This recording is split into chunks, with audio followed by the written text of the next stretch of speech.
Hi, Ray here. It's great to see you. So I guess this goes into the category of fireside chats without the fire, because goodness knows the last thing we need right now is any more heat.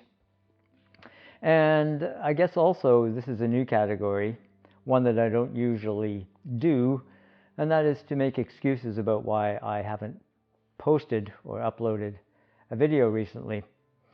And so by way of explanation, eco anxiety and grief is a mental health issue recognized globally by healthcare professionals, and there's a lot of people in treatment for it. And I've been suffering its effects to one degree or another for as long as I've been aware of the environment that I live in. So arguably that might be since about 8 years old, when I had a sort of existential eureka moment, cradled in the branches of an ancient oak tree beside the English housing estate I grew up in. As I've probably mentioned on the channel, I've been a writer longer than I've been a photographer, at least in the professional sense. My first publications, after a few poems published in Canadian literary journals in my early 20s, were adventure travel stories drawn from climbing and remote bike trekking expeditions. And then about 25 years ago, I began writing science-based environmental articles and essays for magazines and newspapers. In the course of writing those, I interviewed dozens of scientists from all around the world. In short, what those scientists predicted then has come to pass, albeit over a shorter period and with greater consequences than even they anticipated at that time. So here we are. The effects are visible everywhere, from North America to Europe and beyond, for those with eyes unclouded by industry government propaganda. Our predicament is supported by what we used to call photographic evidence. And there's this psychic conflict so many are feeling. So many the medical journals are reporting on it. So the last several weeks, against the backdrop of disaster, I've been unable to escape the feeling that creating another gear porn video would be, well, obscene.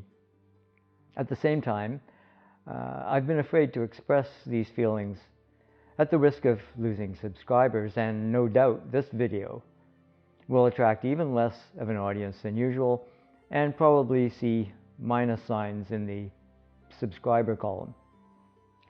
So be it.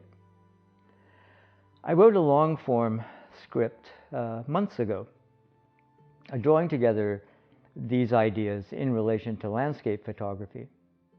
I haven't turned it into a video, but if I am to continue creating anything here, I need to start with honesty. So here's honesty.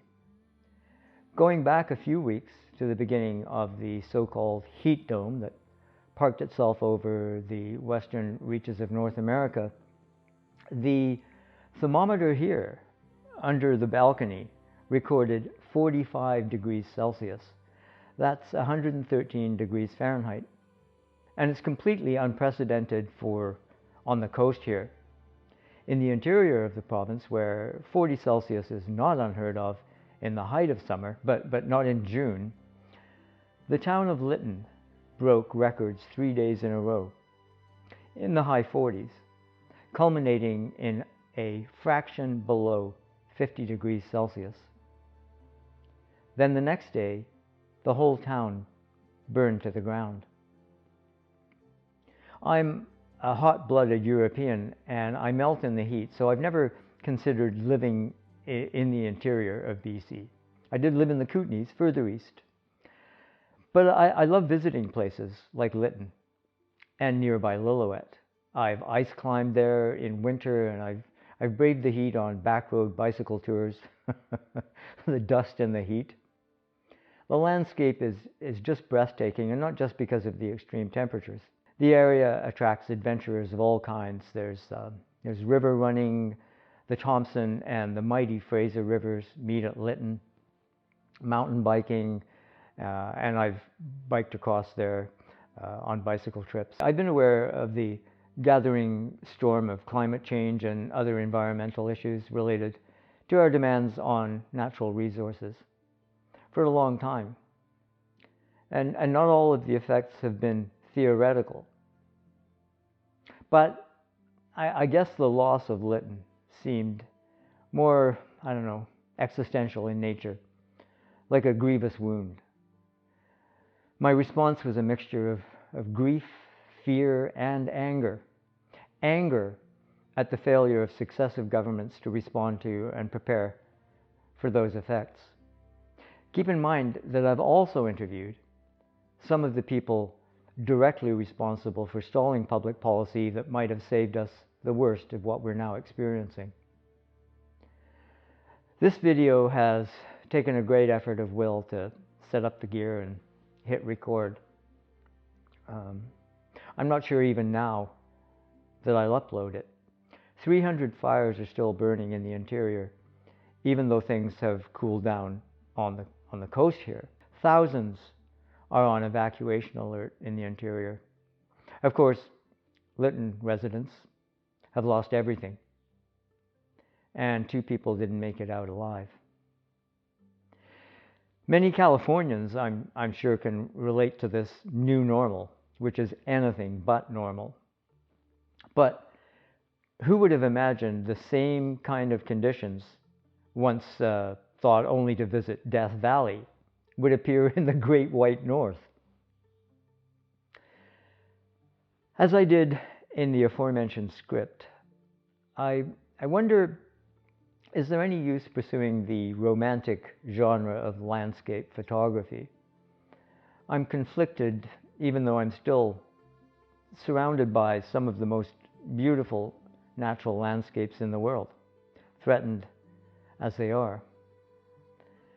I think there is an argument for idealized compositions, as the landscape channels refer to such work. I think we must conserve, if you like, our instinct for harmony and beauty. I don't know if such work functions as a reminder of the value in nature. That's too big a question for this short, whatever it is, confession. I covered all that in the long script, the kind of Bertinsky versus Adams conflict. Though I started my pro career with wild landscapes and adventure travel photography, I moved to urban or human-altered landscapes early on, at the same time as I was shooting expedition photography. And the urban landscape is the body of work that sells most today. Anyway, this confession doesn't mean I'll never produce another gear review or sell all my gear and renounce materialism, even though that's how I came by my first decent 35mm camera when a friend freed himself from worldly attachments and joined a religious order. And don't worry, that's not in the cards for me. But the last year or so of pandemic, personal health challenges, and environmental stress, it served to further focus my priorities, so to speak. Will I pivot this channel to reflect those changes? I don't know. Stay tuned if you're interested to find out. And do you suffer any of these kinds of anxieties in these challenging times? Let me know in the comments below if you wish. I'd be happy to have the discussion. In the meantime, take care of yourself. Cheers. We'll see you later.